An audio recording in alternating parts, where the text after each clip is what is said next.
Police say this is the worst one-day massacre in the history of the U.S. The McDonald's restaurant in San Isidro, a suburb of San Diego, is now a temporary morgue. Coroner's officials are trying to identify the 20 confirmed dead. The gunman has been identified as 41-year-old James Haverty of San Isidro, an unemployed security guard. Police say his wife was brought to the scene to try to talk him out of the building, but was unsuccessful. A SWAT sharpshooter then fired a single shot, killing the gunman. Witnesses say the scene inside the McDonald's was grisly. 2 teenagers dead at their booth, killed as they ate. An elderly woman slumped in her chair. A family strewn on the floor, and still no apparent reason as to why. Maria Martinez, San Diego.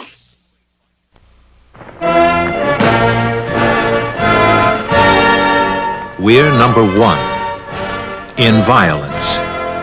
It seems ready to break out at any moment in any place in America. He entered the facility heavily armed, immediately started shooting everybody. And the customers that were inside the restaurant had absolutely no chance to escape. These images are more of war than of a small fast food restaurant in San Isidro. Yet it was a local man dressed in battle fatigues who declared, "I've killed 1,000, I'm gonna kill 1,000 more." 41-year-old James Huberty reportedly walked into the restaurant carrying a semi-automatic rifle and 2 other weapons, enough ammunition to last 2 hours. Witnesses inside said he fired wildly into the unsuspecting crowd gathered for a quick evening meal. He fired through windows, hitting people in the street. He fired at men, women, children, and babies. One officer said it looked like a mass execution. 40 bystanders were shot. 21 died in the biggest mass murder in American history. What kind of man can walk into a crowded restaurant and try to kill everyone in sight? I think everybody thinks this couldn't happen to them. It's like something you would see on TV that's far away from you, totally removed. But it happened, and it involves me. And like I said, a lot of people think, hey, it couldn't happen to me. I disagree. I think it could. Violence is as American as apple pie. We are a violent nation. Each year, there are 1.25 million acts of violence. That means each of us runs a 1 in 200 chance of being the victim of a violent crime this year. 20,000 times a year, that crime is murder, which happens here in America more often than anywhere else, except the killing fields of the Third World. The most dramatic acts of violence, mass murder, assassination, multiple murder, have become commonplace.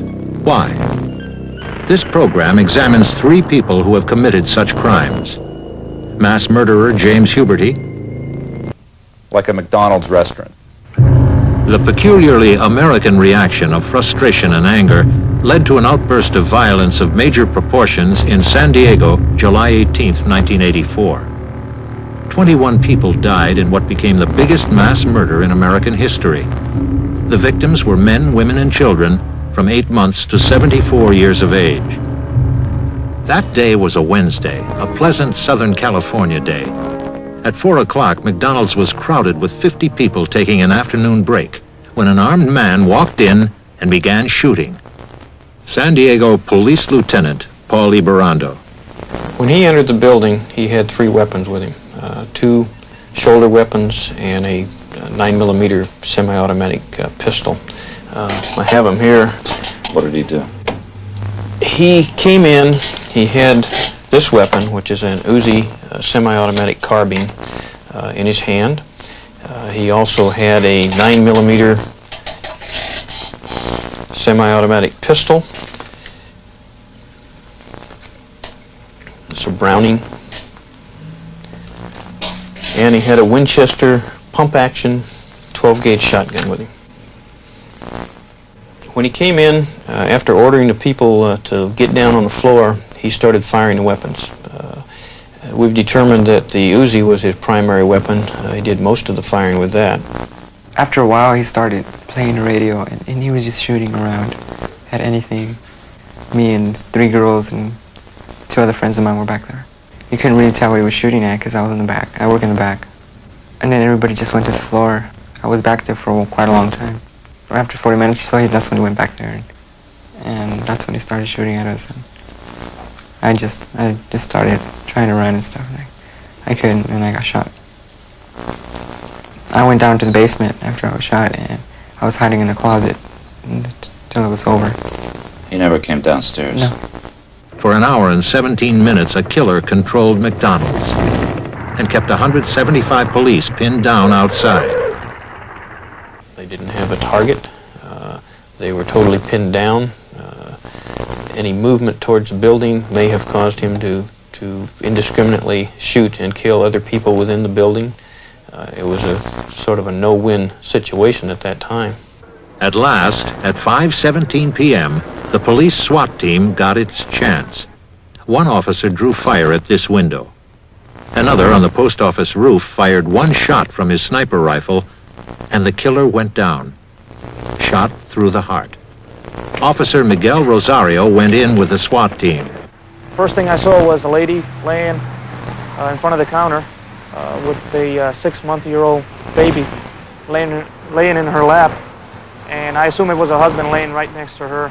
And you could tell it was a family. And they had been shot numerous times. And that was horrible. It was just people who were eating and obviously had been shot. Some looked like they didn't know what happened. No time to react. They were hit by surprise. Some people were still clutching hamburgers. Some people still clutching trays. Some people had patched up their wounds with napkins. Of the 40 people shot, 19 survived.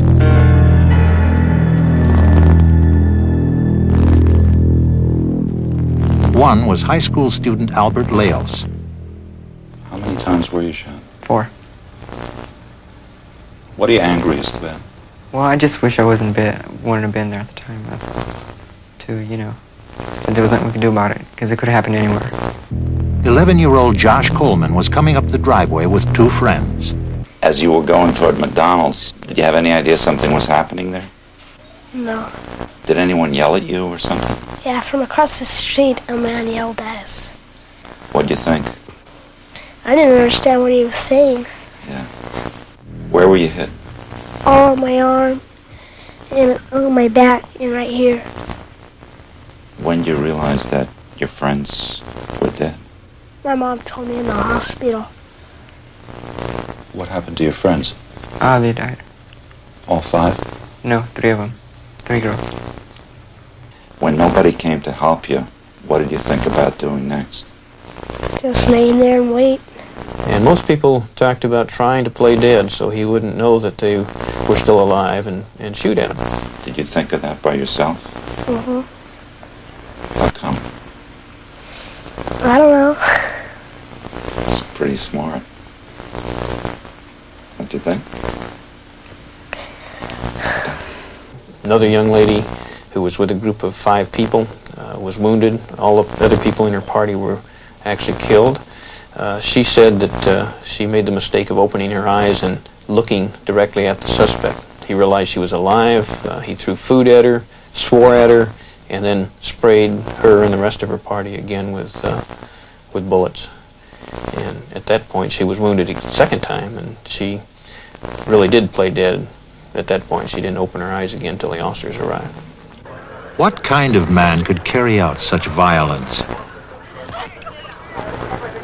The dead killer was identified as 41-year-old James Oliver Huberty. He was a college graduate, a skilled worker, and a property owner who had recently moved to the neighborhood. The Huberty apartment was just half a block from McDonald's and in full view of it. Jim Huberty, his wife Etna, and their daughters, Zelia and Cassandra, were from Ohio. They had owned a small apartment house, and Jim worked as a welder for Babcock and Wilcox. Plant closings cost Huberty his job, so in 1983 the family packed up and moved west. They were hoping to make a fresh start, but it wasn't going well. In December, they had settled in San Isidro, a largely Hispanic section of San Diego near the Mexican border, which Jim didn't like.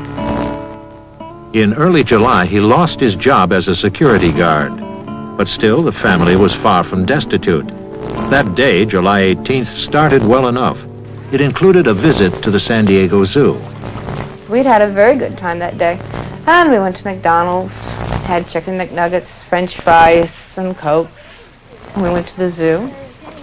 And we came home, and he went upstairs, and I was downstairs putting away the dishes. Zelia had come downstairs and told me he was messing around with some ammunition. But, I mean, that's nothing unusual. I got things cleared up in the kitchen, went upstairs. I was hot, tired. The bedroom door was closed, so I just went into the other bedroom and stretched out on the bottom bunk. What happened then? While I was resting, he came to the doorway, and he said he was going to kiss me goodbye. I said, okay. And he started to walk away, and I just motioned for him to come back. He said, what? I said, well, I'll kiss you goodbye. He did. And he made reference to he was going hunting. He said, I'm going to hunt humans. And I didn't pay attention to him. Well, I felt, you know, he used to do things to get me excited. And figure he can make me cry or get me upset. And I just decided he wasn't going to. And he just pointed thumbs up and took off. So I was going to get some ground beef because it was on sale at Safeway, and I had to pick up the mail and a lot of different errands to do. So I just got dressed and told Zoe to come on, and we went. And when I came back, the highway was blocked off. My sister is still babysitting, so we had to come back to get her. And as we walked by, you could hear the gunshots. It's really, people were screaming and really bad. So I saw the little Flores boy. He was flopped over his bicycle, bloody. And then there were other people out, and there were two others just laying down on the sidewalk shot. And then you could see into the patio. How did you feel right then? Stunned, confused. It seemed like a TV show, you know, where you go to sleep on the sofa and you wake up. Yeah, it seemed like I should wake up. But this was just something on the television. Police had been alerted to Huberty many times over the years. And just the day before the murders, Huberty himself made a call to a local mental health clinic seeking help. But he didn't sound upset enough to get immediate attention. Jim called the health clinic here. Yes. But there was a language problem, and they wrote the name down as Schuberty instead of Huberty. And they figured since he was so calm, cool, and collected that there wasn't any problem. Mr. Huberty called the clinic and was asked a series of 5 questions, which are typical screening questions, and answered all those questions in the negative and did not want to speak about his problem, and was told that he would be called back for an appointment within a day or two. And that was the nature of the telephone conversation, which happened, of course, the day before the event. He's described as polite and rational on the phone with no indication at all of any crisis or undergoing any serious mental illness. Maybe a lot of people could be calm, cool, and collected, and there wouldn't be a problem. But I think the mental health clinic should consider if a person takes the time to call a mental health clinic, they definitely have a problem. I mean, most people, there's a stigma connected to calling for mental help. That's a last-ditch effort when you call a mental health clinic. And he had made this call. Did anyone ever suggest psychiatric help? I had told the doctor, our family doctor, about it. And he had given me a prescription for Valium. I mean, you know, he got uptight, give him a Valium, put him to bed. If he had to go to work, give him a half a Valium so he didn't go to sleep. Did that work? Always. Was he still taking Valium here? I had no access to it here. No prescription? No. He could have said that he had been taking Valium and had no Valium, and that would that have been grounds for him to be seen immediately? Definitely. Anytime we have patients who've run out of a prescription medicine and their symptoms have returned and are a major focus in the disorder, there would definitely be reasons to, and we get those calls all the time. Is help readily available in this country to people who are violent? It's supposed to be. The reason that there's insufficient help to offer is that little has been done to make the suppression of violence profitable. Violence is profitable, but the treatment of violence isn't. There are many problems dealing with violent patients. One is that they're frightening. Sometimes they threaten or strike out at or even shoot those who are trying to help them. They might not have been able to talk him out of it. I don't think anybody could talk him out of it. But they could have doped him up. Do you think you wanted that? Yes, I think he didn't want to do it. It's not unusual for an individual who's had a long history of disordered behavior who, when it gets to the point that an actual plan has been developed in the mind, to make one last, in a sense, perfunctory call for help. The call for help isn't always to a mental health clinic. Often it's to someplace less appropriate. Sometimes it's more a cry than a call, namely a statement to friends or neighbors about what one plans to do. That's very common. It's a cry that's doomed to failure, though. It is for the moment. 10 years ago, people didn't recognize that when someone begins to talk about suicide and make offhand comments about suicide, that that's to be taken seriously. And soon, people will realize that that's true when people talk about homicide and make offhand comments about killing others. Those are to be taken just as seriously as talk about suicide. Which of us will strike out against our families, neighbors, strangers, or politicians? That no one can tell in advance. And no one in our country seriously thinks that anyone who is different, who excites suspicion from neighbors or even the police, should be detained or treated against his will. But then, neither should that person be ignored. It's a question of connecting effectively with whatever help exists.